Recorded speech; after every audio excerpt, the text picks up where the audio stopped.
السلام عليكم ورحمة الله وبركاته. نحمده ونصلي على رسوله الكريم. أما بعد، فقد قال الله تعالى في القرآن العظيم وفي الفرقان المجيد بعد أعوذ بالله من الشيطان الرجيم بفضل بسم الله الرحمن الرحيم.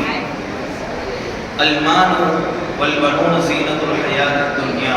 صدق الله مولانا العظيم. புகழும் புகழ்ச்சியும் ஏகேரவனாகிய அல்லாஹ்விற்கே உரித்தாவட்டுமாக. அவருடைய சலாமும் சமாதானமும் கண்மணி நாயகம் ரசூலுல்லாஹி ஸல்லல்லாஹு அலைஹி வஸல்லம் அன்னவர்களின் மீதும் அன்னவர்களின் அடிச்சுவற்றினை பின்பற்றி வாழ்ந்து மறைந்த உத்தம சத்திய சஹாபாக்கள், தாபிஈன்கள், தபஅ தாபிஈன்கள், நாதாக்கள், ஷுஹதாக்கள், சாலிஹீன்கள் இன்னும் நம் அனைவர் மீதும் என்றென்றும் நின்று நலவட்டுமாக. ஆமீன். கண்ணியத்திற்குரியவர்களே, அல்லாஹ் சுப்ஹானஹு வ தஆலாவுடைய மாபெரும் கிருபையினால் 12வது தராவியுடைய தொழுகை தொழுதுவிட்டு இங்கே அமரக்கூடிய தௌஃபீக்கினை கொடுத்திருக்கின்றான். அல்ஹம்துலில்லாஹ். அல்லாஹ்வுடைய பரிசுத்த வேதமாகிய குர்ஆனிலிருந்து சூரத்துல் நஹல் என்று சொல்லப்படக்கூடிய அத்தியாயத்தை நேற்று ஆரம்பித்து இன்று முடிக்கப்பட்டு, அதற்கு பிறகு உள்ள சூரத்துல் பனி இஸ்ராயில் என்ற சூறாவை முடிக்கப்பட்டு, அதை தொடர்ந்து இருக்கக்கூடிய சூரா அல் கஹஃப் என்ற அத்தியாயம் அதனுள்ள பெரும் பகுதி என்று ஓதப்பட்டிருக்கிறது. அல்ஹம்துலில்லாஹ். கிட்டத்தட்ட இன்றோடு குர்ஆனுடைய பாதி முடிந்துவிட்டது. குர்ஆனில் 30 ஜுஸுக்களாக அல்லாஹ் பிரித்திருக்கின்றான். அதில் 15 ஜுஸுக்கள் இன்றோடு நிறைவடைந்து விட்டது. அல்லாஹ் இந்த குர்ஆனில் இருந்து இன்று ஓதப்பட்ட அந்த வசனங்களிலிருந்து பல விஷயங்களை மனிதனுக்கு படிப்பனையாக சொல்லி காட்டுகிறான். சூரா பனி இஸ்ராயில் பல அத்தியாயங்கள் இருந்தாலும் அல்லாஹ் குறிப்பாக ஒரு விஷயத்தை சொல்லி காட்டுகிறான். அல்லாஹ் சொல்லக்கூடிய வார்த்தை, நீங்கள் என்னைய வணங்குங்கள் என்று சொல்லிவிட்டு நீங்கள் பெற்றோருக்கு நல்ல முறையில் நடந்து கொள்ளுங்கள், பெற்றோரிடத்தில் நல்ல முறையில் பணிவாக நடந்து கொள்ளுங்கள், அவர்களை திட்டக்கூடாது என்பதை சொல்வதற்கு தான் அல்லாஹ் சொல்லக்கூடிய வார்த்தை உச்சபட்சமாக சொல்கிறான். உஃபில் லக்குமா, நீங்கள் அவர்களை சீ என்று கூட சொல்லாதீர்கள் என்ற அந்த வார்த்தையை அல்லாஹ் பயன்படுத்துகிறான். அதனை தொடர்ந்து அடுத்த வசனங்களில் அல்லாஹ் சொல்லக்கூடிய வார்த்தை, நீங்கள் பெற்றோர்களுக்காக வேண்டி துஆ செய்யுங்கள். என்ன துஆ? ரப்பிர்ஹம்ஹுமா கமா ரப்பயானி ஸகீரா. யா அல்லாஹ், சிறு வயதில் என்னை பெற்றோர்கள் பார்த்து கொண்டார்களோ, எப்படி என்னோடு நடந்து கொண்டார்களோ அதே போன்று நீ அவர்களிடத்தில் நடந்து கொள் என்ற அந்த துஆவை அதிகமாக ஓத வேண்டும் என்பதை தான் அல்லாஹ் சுப்ஹானஹு வ தஆலா தன்னுடைய பரிசுத்த வேதத்தில் அதை ஒரு துஆவாக எடுத்துரைக்கிறார். அதனை தொடர்ந்து வரக்கூடிய சூரத்துல் கஹஃப் நமக்கு எல்லோருக்கும் தெரியும். நபி ஸல்லல்லாஹு அலைஹி வஸல்லம் அவர்கள் சொல்லி இருக்கிறார்கள், யார் இந்த சூரத்துல் கஹஃப் அந்த சூறாவை வெள்ளிக்கிழமை என்று யார் ஓதுகிறார்களோ அவர் தஜ்ஜாலுடைய குழப்பத்தை விட்டு பாதுகாப்பு பெறுவார் என்பதாக நபி ஸல்லல்லாஹு அலைஹி வஸல்லம் அவர்கள் சொல்லி தந்திருக்கிறார்கள். அப்படிப்பட்ட சூரத்துல் கஹஃபில் பல விஷயங்களை சம்பவமாக அல்லாஹ் சொல்லி தருகிறார். அதிலும் குறிப்பாக மூசா அலைஹிஸ்ஸலாத்து வஸலாம் அவர்கள் தான் அறிவாளி என்று சொன்னும் பொழுது, உன்னை விட பெரிய ஒரு அறிவாளி இருக்கிறார் என்ற அந்த விஷயத்தினை அல்லாஹ் கிதுர் அலைஹிஸ்ஸலாத்து வஸலாம் அவர்கள் தான் மூசா அலைஹிஸ்ஸலாத்து வஸலாமோட பெரிய அறிவாளி என்பதை அல்லாஹ் விளக்கக்கூடிய அந்த சம்பவங்களை எல்லாம் இந்த சூரத்துல் கஹஃபில் அல்லாஹ் தெரிவிக்கிறார். அப்படி இருக்கும் பொழுது இந்த சூரத்துடைய கஹஃபில் பல விஷயங்களை சொல்லி இருந்தாலும் அல்லாஹ் பொருளாதாரத்தை பற்றி சொல்லி காட்டுகிறார். ஒரு இடத்தில் அல்லாஹ் சொல்லக்கூடிய வார்த்தை, அல் மாலு வல் பனூன ஸீனத்துல் ஹயாத்தித் துன்யா. உங்களுடைய பொருளாதாரம், உங்களுடைய செல்வங்கள், அதை தொடர்ந்து இந்த குழந்தை செல்வங்கள், இந்த 2 செல்வங்கள் இருக்கிறதே உலகத்தினுடைய அழகிய அலங்காரம் என்பதாக அல்லாஹ் சொல்லி காட்டுகிறார். இந்த பொருளாதாரம், இந்த வாழ்வாதாரத்தை பற்றி நாம் நினைக்கும் பொழுது அல்லாஹ் நமக்கு நாம் பிறக்கக்கூடிய அந்த சிறு வயதிலே தாயினுடைய கருவில் இருக்கும் பொழுதே அந்த விஷயத்தினை அல்லாஹ் எழுதி முடித்து விட்டார். ஒரு மனிதனுக்கு என்ன பொருளாதாரம், அவனுடைய வாழ்வாதாரத்தில் என்னென்ன கிடைக்கும், என்னென்ன கிடைக்காது என்ற அந்த விஷயங்களை எல்லாம் ஒரு மனிதன் தன்னுடைய தாயினுடைய வயிற்றில் இருக்கும் பொழுதே அல்லாஹ் முடிவு செய்து விட்டார். ஸல்லல்லாஹு அலைஹி வஸல்லம் அவர்கள் சொல்கின்ற ஒரு ஹதீஸ் அப்துல்லாஹ் ரலியல்லாஹு அன்ஹு அறிவிக்கிறார்கள், நபி அவர்கள் சொன்னார்கள், உங்களில் ஒருவர் தம்முடைய தாயினுடைய வயிற்றில் இருக்கும் பொழுது 40 நாட்கள் கருவாக இருக்கிறார், பிறகு அடுத்தபடியாக 40 நாட்கள் ஒரு கரு கட்டியாக இருக்கிறார், அதற்கு பிறகு 40 நாட்கள் ஒரு சதை பிண்டமாக இருக்கிறார். இப்படியே தான் முழு உருவமாக மாறும் பொழுது அல்லாஹ் ஒரு மலக்கை நியமிக்கிறான். அல்லாஹ் ஒரு மலக்கை நியமிக்கிறான். நியமித்து 4 விஷயங்களை எழுதும்படி சொல்லுகிறான். அந்த 4 விஷயங்கள் என்னவென்று சொன்னால், முதலாவது வாழ்வாதாரம், பொருளாதாரம். அவனுக்கு எப்படி கிடைக்கும், இந்த உலகத்தில் அவன் வாழ்கின்ற அந்த வாழ்க்கையினோட ரிஸ்க் எப்படி எல்லாம் இருக்கும், எந்த அளவுக்கு கிடைக்கும் என்பதை அல்லாஹ் பிறக்கும் பொழுது எழுத வைக்கிறார். இரண்டாவது ஆயுட்காலம், இந்த உலகத்தில் நாம் எந்த லெவலுக்கு வாழ்வோமோ, எத்தனை நாள் வாழ்வோமோ, எத்தனை வருடம் வாழ்கின்றோமோ அந்த வாழ்க்கையை அங்கே அல்லாஹ் முடிவு செய்கிறான். மூன்றாவது நான்காவது என்னவென்று சொன்னால், அவன் நற்பாக்கியசாலியா அல்லது துர்பாக்கியசாலியா, அவன் சீதேவியா அல்லது மூதேவியா என்ற அந்த விஷயத்தினையும் அல்லாஹ் பிறக்கும் பொழுது முடிவு செய்து விடுகிறான். மற்றொரு அறிவிப்பில் அனஸ் ரலியல்லாஹு அறிவிக்கக்கூடிய ஹதீஸ் என்னவென்று சொன்னால், நபி ஸல்லல்லாஹு அலைஹி வஸல்லம் அவர்கள் சொல்லி காட்டுகிறார்கள், ஒரு தாயினுடைய கருவயிற்றில் குழந்தை உண்டாகும் பொழுது ஒரு மலக்கை அல்லாஹ் நியமிக்கிறான். அந்த கருவயிற்றில், அந்த கருவறையில் விந்து துளியாக உள்ளே செல்லும் பொழுது அந்த மலக் கேட்கிறார், இறைவா இது விந்து துளி என்று. இதன் பிறகு அது கருக்கட்டியாக மாறுகிறது. அது கருவாக மாறும் பொழுது இறைவா இது ஒரு கரு. அதன் பிறகு கருக்கட்டியாக மாறுகிறது. அதன் பிறகு சதை கட்டியாக மாறுகிறது. இப்படி ஒவ்வொரு மாற்றத்திற்கும் அந்த மலக் இறைவனிடத்தில் கேட்கிறார், இது ஒரு விந்து துளி, இது ஒரு சதை துண்டு. இப்படி ஒவ்வொன்றாக கேட்டு இதை உள்ளே வைப்பதா அல்லது வெளியேற்றுவதா, இதை உள்ளே வைப்பதா அல்லது வெளியேற்றுவதா என்ற அந்த விஷயத்தினை அல்லாஹ்விடத்தில் மலக் கேட்கிறார். இதையெல்லாம் தொடர்ந்து அல்லாஹ் சுப்ஹானஹு வ தஆலா ஒவ்வொரு விஷயத்திற்கும் பதில் கொடுத்து ஒரு முழு உருவமாக அல்லாஹ் ஆக்கியதற்கு பிறகு ஒரு மலக்கை அல்லாஹ் நியமிக்கிறார். அந்த மலக் அந்த மனிதனுக்கு ஒரு முழு உருவமாக ஆனதற்கு பிறகுதான் அல்லாஹ் அதை ஆனா அல்லது பெண்ணா என்பதை முடிவு செய்கிறான். அதை தொடர்ந்து நற்பாக்கியசாலியா அல்லது துர்பாக்கியசாலியா என்ற அந்த விஷயத்தையும் முடிவு செய்கிறான். அதை தொடர்ந்து அவனுடைய ஆயுட்காலம், அதனை தொடர்ந்து அவனுடைய வாழ்வாதாரம், இப்படி விஷயங்களை எல்லாம் ஒரு குழந்தை பிறக்குகின்ற பொழுதே அதை அல்லாஹ் சுப்ஹானஹு வ தஆலா தீர்மானித்து விடுகிறான். இப்படி இருக்கும் பொழுது நமக்கு அருளப்பட்ட இந்த பொருளாதாரத்திலிருந்து நாம் எப்படி நடந்து கொள்ள வேண்டும், அல்லாஹ்விற்கு நாம் நன்றி செலுத்துபவர்களாக நாம் ஆக வேண்டும். ஏனென்று சொன்னால், எல்லா மனிதர்களுக்கும் அல்லாஹ் சுப்ஹானஹு வ தஆலா ஒரே லெவல்லையோ அல்லது அதிகப்படியான ஒரு பொருளாதாரத்தை கொடுக்கவில்லை. சிலருக்கு அதிகப்படுத்தியும் சிலருக்கு குறைவாகவும் தான் கொடுத்திருக்கின்றான். அல்லாஹ் சுப்ஹானஹு வ தஆலா பொருளாதாரத்தை பற்றி, இந்த ரிஸ்கை பற்றி பல வசனங்களில் அல்லாஹ் சொல்லி காட்டுகிறார். ஒரு இடத்தில் அல்லாஹ் சொல்லக்கூடிய வார்த்தை, வமா மின் தாபத்தின் ஃபில் அர்தி இல்லா அலல்லாஹி ரிஸ்குஹா, அல்லாஹ்வுடைய வாழ்வாதாரத்தில் பொறுப்பேற்காத எந்த ஒரு உயிரினமும் இந்த உலகத்தில் கிடையாது என்பதாக அல்லாஹ் சொல்லி காட்டுகிறார். எல்லா உயிரினமும் அல்லாஹ்வுடைய பொறுப்பில் தான் இருக்கிறார்கள். அல்லாஹ் எந்த அளவிற்கு பொருளாதாரத்தை கொடுத்திருக்கிறானோ அந்த அளவிற்கு அந்த உயிரினங்கள் தான் இந்த உலகத்தில் வாழ்ந்து கொண்டே தான் இருக்கும். எப்பொழுது அல்லாஹ்வுடைய விஷயத்தில் பொருளாதாரம் நின்று விடுமோ அப்பொழுது அந்த உயிரினத்தினுடைய உயிரும் நின்றுவிடும் என்பதைத்தான் அல்லாஹ் சுப்ஹானஹு வ தஆலா என்னுடைய பொறுப்பில் இருக்கிறான் என்று அல்லாஹ் தன்னுடைய குர்ஆனில் பதிவு செய்கிறான். இன்னொரு இடத்தில் அல்லாஹ் சொல்லக்கூடிய வார்த்தை, அல்லாஹ் யபசுத்து ரிஸ்க லிமன் யஷா வ யக்திர், அல்லாஹ் தன் நாடியவர்களுக்கு தாராளமான முறையில், விலாசமான முறையில் பொருளாதாரத்தை கொடுக்கிறான், வாழ்வாதாரத்தை கொடுக்கிறான். அதை தொடர்ந்து அல்லாஹ் தன் நாடியவர்களுக்கு குறைவாக, அளவாக கொடுக்கிறான் என்பதையும் அல்லாஹ் சொல்லி காட்டுகிறான். வாழ்வாதாரத்தை, பொருளாதாரத்தை யாருக்கு அதிகப்படுத்தி கொடுத்திருக்கிறானோ, அல்லாஹ் யாருக்கு அதிகப்படியான வசதிகளை, வாய்ப்புகளை கொடுத்திருக்கிறானோ அவர்களை பார்த்து அல்லாஹ் சொல்லக்கூடிய வார்த்தை, வல்லாஹு ஃபல்லல பஅதகும் அலா பஅதின் ஃபி ரிஸ்க், நீங்கள் சிந்தித்து பாருங்கள், உங்களில் சிலரை விட அல்லாஹ் அதிகப்படியான பொருளாதாரத்தை கொடுத்திருக்கிறான். பொருளாதாரத்தை வைத்து உங்களை சிறப்பாக ஆக்கியிருக்கிறானே, அந்த விஷயத்தை நினைத்து நீங்கள் சிந்தித்து பாருங்கள் என்பதாக அல்லாஹ் சுப்ஹானஹு வ தஆலா சொல்லி காட்டுகிறார். அல்லாஹ் எல்லா மனிதர்களுக்கும் ஏன் அவ்வாறு செய்யவில்லை? எல்லா மனிதர்களுக்கும் அதிகப்படியான பொருளாதாரத்தை ஏன் கொடுக்கவில்லை? சிலருக்கு அதிகப்படுத்தியும் சிலருக்கு அளவோடும் ஏன் அல்லாஹ் கொடுக்கிறார் என்பதை பற்றியும் அல்லாஹ் தன்னுடைய குர்ஆனில் தெளிவாக சொல்லி காட்டுகிறார். அல்லாஹ் சொல்லக்கூடிய வார்த்தை, வலவ் வஸத்தல்லாஹு ரிஸ்க லிஇபாதிஹி லபகூ ஃபில் அர்த், அல்லாஹ் சொல்லி காட்டுகிறான், அல்லாஹ் தான் தன் அடியார்களுக்கு பொருளாதாரத்தை அதிகப்படியாக கொடுத்திருந்தார்.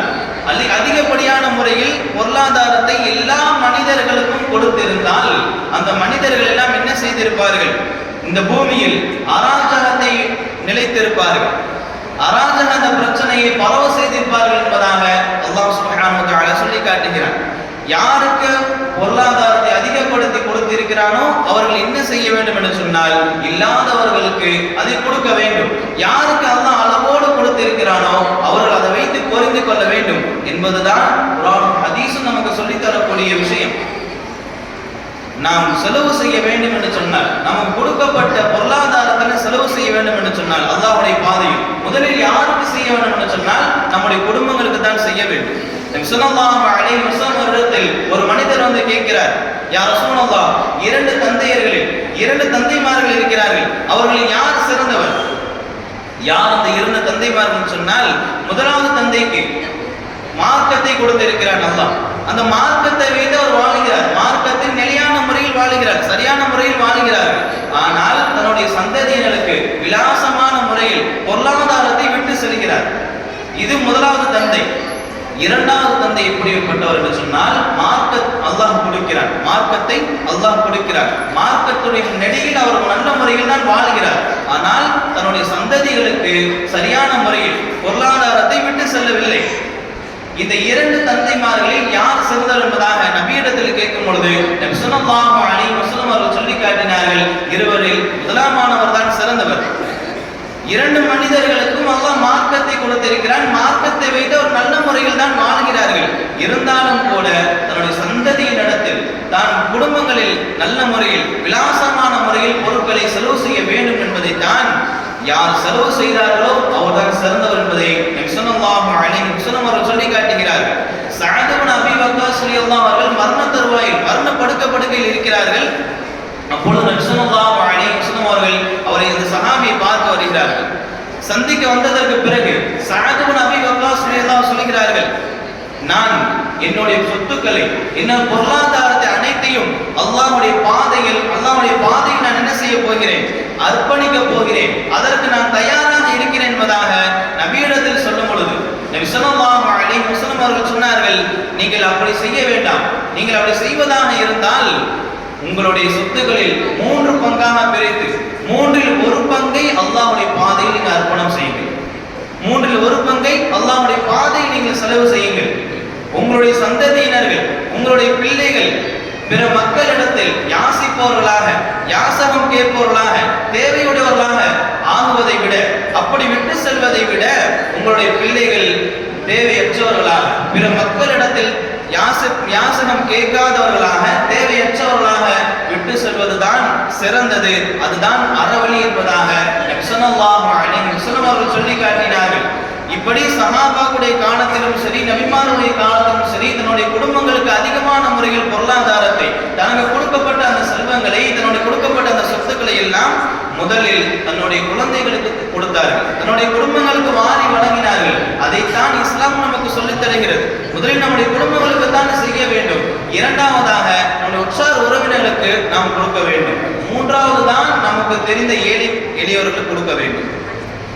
இஸ்லாத்தினுடைய ஆரம்ப வளர்ச்சி எதை கொண்டு இருந்தது என்று சொன்னால், அதில் பெரும் பங்கு வகிக்கிறது என்று சொன்னால் அது பொருளாதாரம் தான் என்பதாக அவர் வரலாற்று ஆசிரியர்கள் நமக்கு சொல்லி தருவார்கள். அதைத்தான் உமர் ரலியல்லாஹு அவர்கள் அடிக்கடி ஒரு விஷயத்தை சொல்லிக் கொண்டே இருப்பார்களாம். ஹஸரத் அபூபக்கர் சித்திக் ரலியல்லாஹு அவர்கள் எங்களுடைய தலைவர். ஹஸரத் அபூபக்கர் சித்திக் ரலியல்லாஹு அவர்கள் ஹஸரத் பிலால் ரலியல்லாஹு அவர்களையும், ஹஸரத் அம்மார் ரலியல்லாஹு அவர்களையும், ஹஸரத் ஹப்பாப் ரலியல்லாஹு அவர்களையும் அடிமைத்தனத்திலிருந்து மீட்டெடுத்தார்கள். பொருளாதாரத்தை வைத்து, தன்னுடைய பொருளாதாரத்தை வைத்து ஹஸரத் அபூபக்கர் சித்திக் ரலியல்லாஹு அவர்கள் இந்த 3 சஹாபாக்களை தன்னுடைய அடிமைத்தனத்திலிருந்து விடுதலைப்படுத்தினார்கள், அடிமைத்தனத்திலிருந்து மீட்டெடுத்தார்கள் என்பதாக உமர் ரலியல்லாஹு சொல்லி காட்டுவார்கள். அதனைத் தொடர்ந்து இஸ்லாத்தினுடைய துவக்கத்தில் ஹஸரத் அபூபக்கர் சித்திக் ரலியல்லாஹு அவர்கள் கிட்டத்தட்ட 80,000 தீனார் பொற்காசுகளை அல்லாஹ்வுடைய பாதையில் இஸ்லாத்தினுடைய வளர்ச்சிக்காக, இஸ்லாத்திற்காக அர்ப்பணித்தார்கள் என்பதாக வரலாற்று ஆசிரியர்கள் சொல்லி தருவார்கள். இப்படி ஒவ்வொரு நபிமார்கள், ஒவ்வொரு சஹாபாக்களும், சஹாபி பெண்மணிகளும் எடுத்துக்கொண்டோம் என்று சொன்னால் அவர்கள் தன்னுடைய வாழ்க்கையில் தனக்கு கொடுக்கப்பட்ட அந்த பொருளாதாரத்தை குடும்பத்துக்கும் அதே தொடர்ந்து இஸ்லாத்திற்கும் அர்ப்பணித்திருப்பார்கள். அன்னை ஹதீஜா ரலியல்லாஹு அன்ஹா அவர்களை பற்றி நமக்கு தெரியாத ஒன்றுமில்லை. தன்னுடைய முழுமையான சொத்தையும், தன்னுடைய பொருளாதாரத்தை முழுவதையும் என்ன செய்தார்கள், நபிக்காகவும் இஸ்லாத்திற்காக சஹாபாக்களுடைய லிஸ்டை நாம் எடுத்துக்கொண்டோம் என்று சொன்னால் ஒவ்வொரு சஹாபாக்களும் என்ன செய்திருப்பார்கள்? அல்லாஹ்வுடைய பாதையில் தான் அதிகம் தன்னுடைய பொருளாதாரத்தை செலவு செய்திருப்பார்கள். ஹஸரத் உஸ்மான் ரலியல்லாஹு அவர்கள் பல நிலையில் என்ன செய்திருக்கிறார்கள்? நிறைய தர்மங்கள் செய்திருக்கிறார்கள். நிறைய அல்லாஹ்வுடைய பாதையில் தன்னுடைய பொருளாதாரத்தை அர்ப்பணம் செய்திருக்கிறார்கள். நபி ஸல்லல்லாஹு அலைஹி வஸல்லம் அவர்கள் ஹிஜ்ரத் செய்து மதீனாவுக்கு புதிதாக வருகிறார்கள். வந்த புதிதில் முஸ்லிம்களுக்கு தண்ணீர் பிரச்சனை ஏற்படுகிறது. பஞ்சமாக இருக்கக்கூடிய அந்த காலம் அது. அந்த நேரத்தில் அருகில் இருக்கக்கூடிய ஒரே ஒரு கிணறு மட்டும்தான் இருக்கிறது. அந்த கிணறு யாருடைய கிணறு என்று சொன்னால் ஒரு யூதனுடைய கிணறு. அந்த கிணற்றுடைய பெயர் பிதரே ரூமா என்ற ஒரு யூதனுடைய கிணறு தான் இருந்தது. அந்த கிணற்றிலிருந்து முஸ்லிம்கள் தண்ணீர் எடுத்துக்கொள்ள வேண்டும் என்று சொன்னால், ஒரு தண்ணீர் ஒரு பாத்திரத்திலிருந்து தண்ணீர் எடுத்துக்கொள்ள வேண்டும் என்று சொன்னால் ஒரு முத்தை விலையான கொடுத்து தான் எடுத்துக்கொள்ள வேண்டும். இந்த நிலைதான் அந்த காலகட்டத்தில் இருந்தது. இதனை தொடர்ந்து நபி ஸல்லல்லாஹு அலைஹி வஸல்லம் அவர்கள் சொன்னார்கள், விலை இல்லாமல் இந்த தண்ணீரை இந்த மக்களுக்கு யாராவது பெற்று தர மாட்டார்களா என்ற கேள்வியை நபி ஸல்லல்லாஹு அலைஹி வஸல்லம் அவர்கள் விருப்பத்தோடு தெரிவிக்கும் பொழுது உஸ்மான் ரலியல்லாஹு அவர்கள் வருகை தருகிறார்கள். வந்து அந்த யூதனிடம் விலை பேசுகிறார்கள். 12,000 திர்ஹத்தை 12,000 தீனார்களை கொடுத்து அந்த கிணற்றை வாங்கிக் கொள்கிறார்கள். முழுவதும் அல்ல, ஒரு நாள் யூதனுக்கும் ஒரு நாள் முஸ்லிம்களுக்கும் எடுத்துக்கொள்ளக்கூடிய அந்த உரிமையை கொடுத்தார்கள் உஸ்மான் ரலியல்லாஹு அவர்கள். இந்த நிலையிலும் கூட முஸ்லிம்களுக்கு அது நெருக்கடியாகத்தான் இருந்தது. இதனை தொடர்ந்து மீண்டும் உஸ்மான் ரலியல்லாஹு அவர்கள் இன்னும் 12,000 தீனார்களை கொடுத்து அந்த முழு கிணற்றையும் வாங்கி கொடுத்தார்கள் முஸ்லிம்களுக்கு. முழுவதுமாக அல்லாஹ்வுடைய பாதையில் முஸ்லிம்களுக்கு அதை தேவைக்காக எடுத்துக்கொள்ள வேண்டும் என்பதற்காக முழு உரிமையும் உஸ்மான் ரலியல்லாஹு அவர்கள் முஸ்லிம்களுக்கு பெற்றுக் கொடுத்தார்கள். இப்படி உஸ்மான் ரலியல்லாஹு அவர்கள் செய்த அந்த அர்ப்பணிப்பு இருக்கிறதே மிகவும் பிரபலமானது. இதைவிட உச்சபட்சமான ஒரு விஷயம் ஒன்று இருக்கிறது. ஹஸரத் அபூபக்கர் சித்திக் ரலியல்லாஹு அன்ஹு காலகட்டம், அவருடைய ஆட்சி காலம் நடக்கிறது. மிகவும் ஒரு பஞ்சமான ஒரு நிலை. எந்த அளவிற்கு பஞ்சம் என்று சொன்னால், உண்ண உணவு கிடையாது, குடிக்க தண்ணீர் கிடையாது. இந்த அளவிற்கு பஞ்சம் ஏற்படும் பொழுது அந்த மக்கள் எல்லாம் ஹஸரத் அபூபக்கர் சித்திக் ரலியல்லாஹு வீட்டுக்கு வருகை தருகிறார்கள். வந்து தன்னுடைய அவல நிலையை முறையிடுகிறார்கள். இந்த அளவுக்கு பஞ்சமாக இருக்கிறது என்று சொல்லும் பொழுது ஹஸரத் அபூபக்கர் சித்திக் ரலியல்லாஹு சொல்கிறார்கள், மக்களே, நீங்கள் உங்களுடைய வீடுகளுக்கு திரும்ப சென்று விடுங்கள், பொறுமையா இருங்கள். அல்லாஹ் இந்த அவல நிலையிலிருந்து நீக்கி உங்களுடைய கஷ்டங்களை எல்லாம் நீக்கி ஒரு சுகத்தை கொடுப்பான் என்ற ஒரு ஆதரவு வைக்கிறேன் என்பதாக அபூபக்கர் சித்திக் ரலியல்லாஹு சொல்கிறார்கள். இதனை தொடர்ந்து நாட்கள் சென்று கொண்டே இருக்கிறது. ஒரு நாள் மதீனாவில் ஒரு புழுதி படலம் ஏற்படுகிறது. மக்கள் எல்லாம் ஆச்சரியப்படுகிறார்கள். என்ன புழுதி, ஒரே சத்தமாக இருக்கிறது.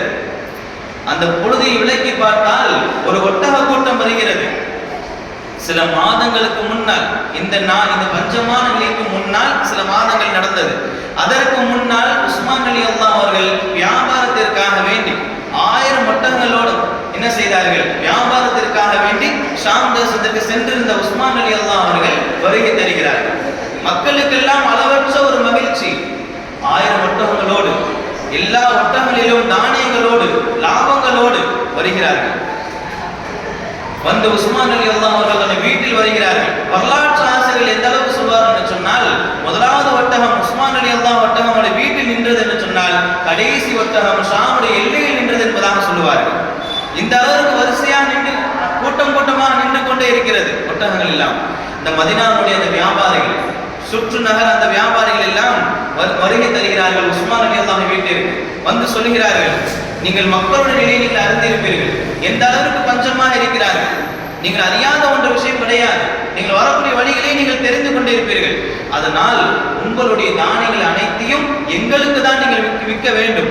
வேற எந்த மக்களுக்கும் நீங்கள் விற்கக்கூடாது. மதீனாவுக்கு மட்டும்தான் நீங்கள் விற்று தர வேண்டும் என்பதாக சொல்லும் பொழுது உஸ்மான் ரலியல்லாஹு சொல்கிறார்கள், இந்த நீங்க எடுக்கக்கூடிய அந்த பொருளுக்கு என்ன லாபம் கொடுப்பீர்கள் என்று கேட்கும் பொழுது அந்த வியாபாரிகள் சொன்னார்கள், 1 திர்ஹம் மதிப்புள்ள பொருளுக்கு நாங்கள் 2 திர்ஹத்தை கொடுக்கிறோம் என்று சொல்கிறார்கள். அதற்கு உஸ்மான் ரலியல்லாஹு சொல்கிறார்கள், இதை விடவும் அதிகமான ஒருவர் எனக்கு விலை பேசிவிட்டார், இந்த பொருட்களுக்கெல்லாம் அதிகமான விலை பேசிவிட்டார் ஒருவர் என்று சொல்லும் பொழுது உஸ்மான் ரலியல்லாஹுவை பார்த்து அந்த வியாபார கூட்டம் சொன்னது, 2 திர்ஹம் விலை மதிப்புள்ள பொருட்களுக்கு நாங்கள் 3 திர்ஹம் கொடுக்கிறோம் என்பதாக சொல்கிறார்கள். அதற்கும் உஸ்மான் ரலியல்லாஹு அவர்கள் வேற ஒருவர் இந்த பொருட்களுக்கு விலை பேசி விட்டார் என்று சொல்லும் பொழுது இப்படியே வியாபாரிகள் 3 திர்ஹங்களுக்கு 3 திர்ஹம் மதிப்புள்ள விலைக்கு பொருட்களுக்கு நாங்கள் 4 திர்ஹம் கொடுக்கிறோம் என்பதாக சொல்கிறார்கள். அதனைத் தொடர்ந்து இன்னும் சொல்கிறார்கள் 4 திர்ஹம் மதிப்புள்ள அந்த பொருளுக்கு நாங்கள் 5 திர்ஹம் கொடுக்கிறோம் என்று சொல்கிறார்கள். இதனைத் தொடர்ந்து உஸ்மான் ரலியல்லாஹு அவர்கள் ஒவ்வொரு தடவையும் சொல்கிறார்கள், இந்த பொருளுக்கு வேற ஒருவர் விலை பேசிவிட்டார்கள். வியாபாரிகள் கேட்கிறார்கள், எல்லா வியாபாரிகளும் இங்கேதான் இருக்கிறார்கள். அப்படி இருக்கும் பொழுது எங்களுக்கு தெரியாத ஒரு பெரிய வியாபாரி யார், உங்களிடத்தில் விலை பேசிய அந்த பெரிய வியாபாரி யார் என்று கேட்கும் பொழுது உஸ்மான் ரலியல்லாஹு அவர்கள் மௌனமாக இருக்கிறார்கள். மக்கள் எல்லாம் பார்த்து கொண்டே இருக்கிறார்கள். வியாபாரிகள் எல்லாம் தன்னுடைய புருவத்தை தூக்கி பார்க்கிறார்கள், யார் அந்த பெரிய வியாபாரி என்று கேட்கும் பொழுது உஸ்மான் ரலியல்லாஹு அவர்கள் மௌனமாக இருந்து தன்னுடைய மௌனத்தை கலைத்து சொல்கிறார்கள், அல்லாஹ் தான் விலை பேசியிருக்கிறான், அல்லாஹ் தான் விலை பேசுகிறான் என்று சொல்லிவிட்டு அல்லாஹ் கூறுகின்ற அந்த குர்ஆன் வசனத்தை சொல்கிறார்கள். அல்லாஹ் தன்னுடைய குர்ஆனில் இவ்வாறு சொல்கிறான், மன்ஜா பில் ஹஸனதி ஃபலஹு அஷ்ரு பி அம்சாலிஹா, ஒரு நன்மைக்கு பதிலாக 10 நன்மை உங்களுக்கு கொடுக்கிறேன் என்று சொல்கிறார். அல்லாஹ்வுடைய பாதையில் நாம் 1 ரூபாய் தர்மம் செய்தால் அதற்கு பதிலாக 10 ரூபாய் அல்லாஹ் நமக்கு கொடுப்பான் என்பதைத்தான் அல்லாஹ் தன்னுடைய திருவசனத்தை சொல்லி காட்டுகிறார். இந்த ஆயத்தினை, இந்த வசனத்தினை அந்த வியாபாரிக்கு மத்தியில் உஸ்மான் ரலியல்லாஹு அவர்கள் ஓதி காண்பிக்கிறார்கள். அல்லாஹ்வை விட விலை கொடுத்து வாங்குபவர் யாராவது இருக்கிறார்களா என்று உஸ்மான் ரலியல்லாஹு அவர்கள் கேட்கும் பொழுது வியாபாரிகள் சொல்கிறார்கள், யாரும் விலை கொடுத்து வாங்க முடியாது. இதன் பிறகு உஸ்மான் ரலியல்லாஹு சொல்கிறார்கள், தான் கொண்டு வந்த தானியங்கள் 1000 ஒட்டகங்கள் சுமந்து நிற்கிறது, அந்த அனைத்து தானியங்களையும் நான் என்ன செய்கிறேன், இந்த மக்களுக்கு யார் பஞ்சத்தில் வாடி வதைந்தார்களோ அந்த மக்களுக்கு, ஏழைகளுக்கு நான் கொடுத்து விடுகிறேன், முழுவதுமாக இலவசமாக நான் கொடுக்கிறேன், அல்லாஹ்விற்காக நான் கொடுக்கிறேன், இந்த விஷயத்தினை நான் அல்லாஹ்வே சாட்சியாளனாக ஆக்கிக் கொள்கிறேன் என்பதாக உஸ்மான் ரலியல்லாஹு அவர்கள் சொல்லி காட்டினார்கள். இதனை தொடர்ந்து மக்கள் எல்லாம் இந்த ஒட்டகத்தின் மேல் இருக்கக்கூடிய தானியங்களை எல்லாம் எடுத்துக்கொண்டு சொன்னார்கள். இறுதியில் எதுவும் மிச்சமாக இல்லை. இந்த அளவுக்கு உஸ்மான் ரலியல்லாஹு அவர்கள் அல்லாஹ்வுடைய பாதையில் அர்ப்பணிப்பவர்களாக இருந்தார்கள். நம்முடைய பொருளாதாரம் அதிகப்படியாக இருக்கும் பொழுது முதலில் நம் குடும்பங்களுக்கு தாராளமான முறையில் செலவு செய்ய வேண்டும். இரண்டாவது, நமக்கு தெரிந்த உற்சார் உறவினர்கள், சொந்த பந்தங்களுக்கு நாம் முதல் உதவி செய்ய வேண்டும். அதனைத் தொடர்ந்துதான் நாம் ஏழைகளுக்கு, எளியோர்களுக்கு நாம் என்ன செய்ய வேண்டும், நம்முடைய உதவிகளை நாம் செய்ய வேண்டும். யாருக்கு அளவோடு கொடுத்திருக்கிறார் என்று சொன்னால், அல்லாஹ் அளவோடு கொடுத்திருக்கிறார் என்று சொன்னால் அதற்கு அதிகப்படியாக வேண்டும் என்று சொன்னால் நம்முடைய பொருளாதாரம், வாழ்வாதாரம் அதிகப்படியாக இருக்க வேண்டும். இந்த உலகத்தில் வசதி வாய்ப்பாக நல்ல முறையில் வாழ வேண்டும் என்று சொன்னால் அதற்கும் நபி ஸல்லல்லாஹு அலைஹி வஸல்லம் அவர்கள் பல வழிகளை சொல்லி தந்திருக்கிறார்கள். அதில் முதல் வழி என்னவென்று சொன்னால் நம்முடைய உறவுகளை பேணி பாதுகாக்க வேண்டும். நபி ஸல்லல்லாஹு அலைஹி வஸல்லம் அவர்கள் சொல்லி காட்டினார்கள், யாருக்கு ரிஸ்க் விஸ்தீரணம் கிடைக்க வேண்டுமோ, பொருளாதாரம் அதிகமாக வேண்டுமோ, அவர் என்ன செய்ய வேண்டும், தன்னுடைய உறவை நல்ல முறையில் பேணி பாதுகாத்துக் கொள்ளுங்கள். யாருக்கு ஆயுட்காலம் நீடிக்க வேண்டுமோ அவர்கள் தன்னுடைய உறவை பேணி பாதுகாத்துக் கொள்ளுங்கள் என்பதாக நபி ஸல்லல்லாஹு அலைஹி வஸல்லம் அவர்கள் சொல்லி காட்டினார்கள். இதனைத் தொடர்ந்து நமக்கு பொருளாதாரம் அதிகமான முறையில் வேண்டும் என்று சொன்னால் என்ன செய்ய வேண்டும் என்று சொன்னால் நம்ம செய்கின்ற அந்த பாவங்களுக்கு பாவ மன்னிப்பு தேட வேண்டும், இஸ்திக்பார் தேட வேண்டும். இமாம் ஹசன் பஸ்ரி ரஹ்மத்துல்லாஹி அலைஹி அவர்களிடத்தில் ஒரு மனிதர் வருகை தருகிறார். ஒரு மனிதர் வந்து, இமாம் அவர்களே, மழை இல்லை, எங்களுடைய ஊரில் மழை இல்லை என்பதாக சொல்லும் பொழுது இமாம் அவர்கள் சொன்னார்கள், நீங்கள் பாவ மன்னிப்பு தேடுங்கள் என்பதாக. இன்னொரு மனிதர் வந்து கேட்கிறார், இமாம் அவர்களே, என்னிடத்தில் பொருளாதார வசதி இல்லை, நான் ஏழ்மையாக இருக்கிறேன் என்று சொல்லும் பொழுதும் கூட இமாம் ஹசன் பஸ்ரி ரஹ்மத்துல்லாஹி அலைஹி அவர்கள் நீங்கள் பாவ மன்னிப்பு தேடுங்கள் என்று சொல்கிறார்கள். மூன்றாவது ஒரு மனிதர் வருகிறார். அவர் வந்து கேட்கிறார், இமாம் ஹசன் பஸ்ரி அவர்களே, எனக்கு திருமணம் முடிந்து விட்டது, ஆனால் எனக்கு குழந்தை பாக்கியம் இல்லை, என்ன செய்ய வேண்டும் என்று சொல்லும் பொழுதும் கூட இமாம் ஹசன் பஸ்ரி ரஹ்மத்துல்லாஹி அலைஹி அவர்கள் சொல்லி காட்டுகிறார்கள், நீங்கள் பாவ மன்னிப்பு தேடுங்கள். அருகில் இருப்பவர்கள் கேட்கிறார்கள், இமாம் ஹசன் பஸ்ரி அவர்களே, நீங்கள் என்ன செய்தீர்கள், 3 நபர்கள் வந்தார்கள், 3 நபர்களும் 3 கேள்வி வைத்தார்கள், இந்த 3 விஷயத்திற்கும் நீங்கள் ஒரே பதிலை தான் சொன்னீர்களே, என்ன காரணம் என்று கேட்கும் பொழுது இமாம் ஹசன் பஸ்ரி ரஹ்மத்துல்லாஹி அலைஹி சொல்கிறார்கள், நான் இந்த விஷயத்தை சொல்லவில்லை, பாவ மன்னிப்பு தேடுங்கள் என்பதாக நான் சொல்லவில்லை, அல்லாஹ் தான் சொல்லி காட்டுகிறார். நூஹ் அலைஹிஸ்ஸலாத்து வஸலாம் அவர்கள் தன்னுடைய மக்களுக்கு அறிவுரை வழங்கிய அந்த விஷயத்தினை, அந்த ஆயத்தினை நூஹ் அலைஹிஸ்ஸலாத்து வஸலாம் அவர்கள் தன்னுடைய மக்களுக்கு கொடுத்த அந்த அறிவுரைகளை அல்லாஹ் தன்னுடைய குர்ஆனில் பதிவேறு செய்கிறார். அந்த விஷயத்தினை தான் நான் சொன்னேன் என்பதாக இமாம் ஹசன் பஸ்ரி ரஹ்மத்துல்லாஹி அலைஹி சொல்லி காட்டுகிறார்கள். அப்படி என்ன சொன்னார்கள்? நூஹ் அலைஹிஸ்ஸலாத்து வஸலாம் அவர்கள் சொன்னார்கள், ஃபகுல்து அஸ்தக்ஃபிரு ரப்பக்கும், உங்களுடைய ரப்பிடத்தில் நீங்கள் பாவமன்னிப்பு தேடுங்கள். இன்னஹு கான கஃபாரா, அவன் உங்களை மன்னிக்கக்கூடியவனாக ஆகிவிடுவார். யுர்சிலிஸ் ஸமா அலைக்கும் மித்ராரா, அப்படி மன்னித்து விட்டால் உங்களுக்கு அல்லாஹ் மழையை கொடுப்பான். வயும்திதுக்கும் பிஅம்வாலி வபனீன வஜஅல் லக்கும் ஜன்னாத்தி வஜஅல் லக்கும் அன்ஹாரா, பாவ மன்னிப்பு கிடைத்து விட்டால் அல்லாஹ் மழையை கொடுப்பான், செல்வத்தை கொடுப்பான், சந்ததியை கொடுப்பான், தோட்டங்களை கொடுப்பான், ஆறுகளை ஓட செய்வான் என்பதாக அந்த ஆயத்தினுடைய விளக்கமாக இருக்கிறது. இதைத்தான் இமாம் ஹசன் பஸ்ரி ரஹ்மத்துல்லாஹி அலைஹி சொல்லி காட்டுகிறார்கள். யாருக்கு குழந்தை இல்லையோ, யாருக்கு மழை இல்லையோ, யாருக்கு பொருளாதாரம் இல்லையோ, அவர் என்ன செய்ய வேண்டும்?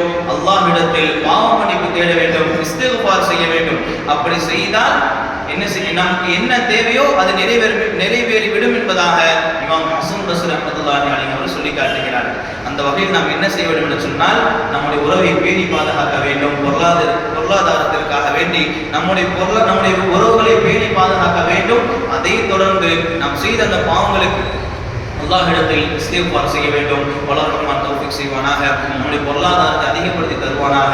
வாஹிரு தஅவானா அல்ஹம்துலில்லாஹி ரப்பில் ஆலமீன். அஸ்ஸலாமு அலைக்கும் வரஹ்மத்துல்லாஹி வபரகாத்துஹு.